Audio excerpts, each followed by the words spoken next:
Today, I'm going to make savory fruit tart from Dungeon Meshi. Here are all the ingredients I will use. But to be honest with you, the crab and the apple are completely optional. I'm only using them to make it as similar as possible to the tart Senshi made. So the plan is to make the crust of the tart using red peppers because it's going to be a savory tart. But I know Senshi made a fruit tart. So I did my research and found out that red peppers, well, peppers in general, are fruits. So it's perfect for our recipe. So first we need to know how many red peppers we're going to need. So how did I find out is by, just give me a second, I can tell you using this. Okay, hope you can listen to me well, but here is the pan I'm going to use. And the way I found out how many peppers I needed, it was by placing the peppers inside of the pan I was gonna use and try to fill everything. So I ended up using 4 red peppers for my crust. Now that we know how many red peppers we are going to need, the rest is just to cut the top part and take it out with all the seeds. If you can see, there is a lighter part in the inside of the red pepper. Use the knife to take it out without breaking the pepper. Then just put the peppers back into the pan and pour boiling water to steam the peppers.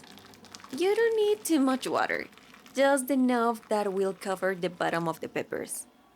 I will wait until the water starts boiling and then I will just cover it with a lid. Lower the temperature to minimum and let them cook. So you will need to cook them until they are really soft. So it's easy to make the crust with them. And that can take a little bit, well, a little more like a lot of time. So you will have to check it every half an hour and add more water so you can make sure that the bottom is always covered with water so the red peppers will not burn. It took my red peppers 3 long hours to be completely soft and ready to use for the crust. Now I will take the peel off. I know, Senshi uses the peel of the fruit, but that's not really going to work. So I will make the total opposite and take off the peel and use the flesh. If the red peppers are cooked enough, the peel will come right off without any effort, but if it's like a little bit tough to take the peel off, you just have to put them to cook a little bit more because that means they are not fully ready to use for the crust. Just look at that, it's beautiful for our tart. Now all is left to do is to put them inside of the pan to make the crust. I will make the floor first, then the walls, and also cover the top of the pan to make it look like the tart. To make the crust have a little bit more flavor, I suggest to add just a little bit of salt, and that way the red pepper will taste great. Now that the red pepper crust is ready, I will start with the filling. And at this point, I'm having a little bit of a big problem because I have to find scorpion broth and I really don't want to hunt for scorpion or buy a scorpion or have anything to do with cooking a scorpion. Not saying it's not delicious, I know they are eaten in many places, but I couldn't find any like in the store and I really don't want to try it. So the closest thing I got to that is this thing here that is not exactly edible. So I will use crab. So the crab is the more similar thing to an scorpion I'm willing to cook. But if you want, you can use a scorpion. I'm not saying anything, I'm not saying you can do it. That's all up to you. But for me, I'm gonna use crab. And also you can use lobster, but I don't have the money for that. So here we are going to use crab, or you can use neither of those options. That's also possible. Just make a fruit tart. That's really tasty too. So first I will put the crab in water to let it soak for half an hour. This to clean it up a little bit more because I will be using the broth, which means I need it to be extra clean. After the half an hour, I will take the crab out and look at how dirty the water is. So I will wash it a little bit more using a sponge and take any dirt I find. So after a long time washing this crab, I can finally say it is extra clean and ready to cook. For that I will need a pot and I will use the top part of these cambray onions because you don't know it yet, but I will use the bottom part for the topping and I don't want to waste this part, so in goes with the crab. Pour hot water on top and add a little bit of salt. In theory, you can cook it only with salt and just check that the water tastes a little bit salty. Finally, it's time to add the crab and take it to the stove. Let it boil and then lower the temperature and let it simmer for 15 minutes. After the 15 minutes, take your crab out of the water and let it cool for another 10 minutes. When it's cool, you can start to take out the meat. First, I will take the legs and the claws off. Then you have to break and pull on every joint to later slightly heat and break the shell. But be really careful not to smash the inside part. Now that you got rid of the shell, you can take the meat out. Here is all the meat I got and now I'm going to shred it until it looks like this. Then I will take 50 milliliters of the crab broth and pour it with the crab meat. And there we have it, our supposed giant scorpion broth. So now that we solved our scorpion broth problem, I'm really going to start making the filling, which is something more like a savory pudding. I promise it tastes better than it sounds, so just try it, okay?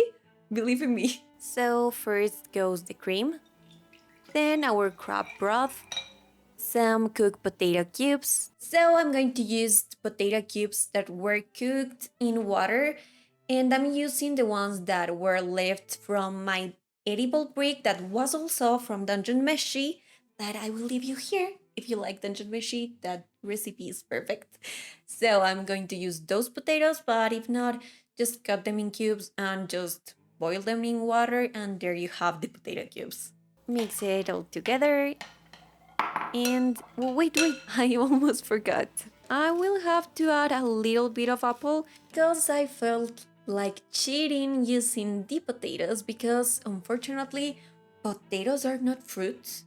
So I had to use a little bit, just a tiny little bit of apple to make it more similar to the one Senshi made and feel a little bit better and not like a total cheater.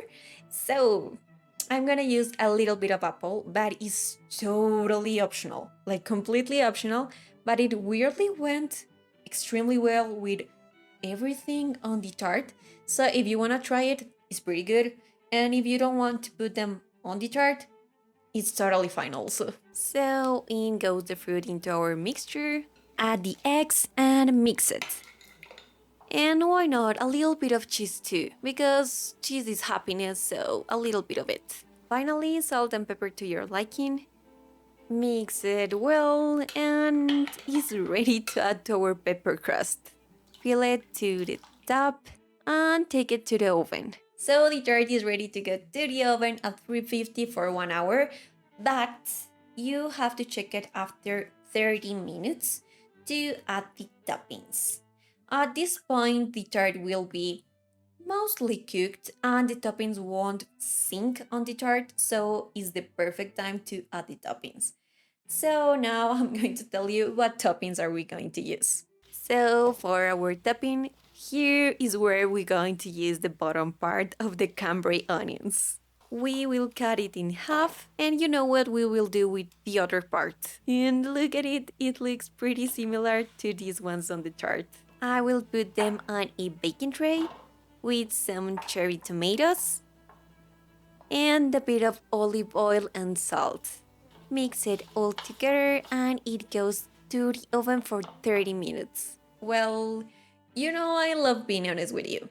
So telling the truth, I made the toppings before I made the tart. So you can do it that way, or you can put both of them together on the oven and just add the cherries and the onions on top of the tart after the 30 minutes of the tart has passed. That's enough time for the cherries and the onion to be fully cooked, so it's perfect. By the way, I also added the olives that are considered fruits, so it counts for this recipe. So finally, at the 30 minutes of the tart being on the oven, we finally add the toppings, which won't sink into the tart because the tart is cooked enough for them not to sink. Then just let it cook for the rest of the time. And you take it out when it looks golden on top. Finally, let it cool for at least 1 hour. And here's an important tip. When you're serving it, you have to be really careful with it and cut all the pepper and detach it from the pan. Because if not, it will stick to the pan and the filling will come off and it will be a disaster. So take the pieces really carefully so the pepper can stick to the filling. And there you have it. Man-Eating Plant Tart from Dungeon Meshi. I'm really impressed by how similar it looks to the one on the anime, and I'm obsessed with it. Well, this one is a bit weird, but really tasty and delicious. I'm really impressed with it, just like Marcelle was. Also, one last thing. If you like the video, don't forget to give me a like and subscribe. Well, bye!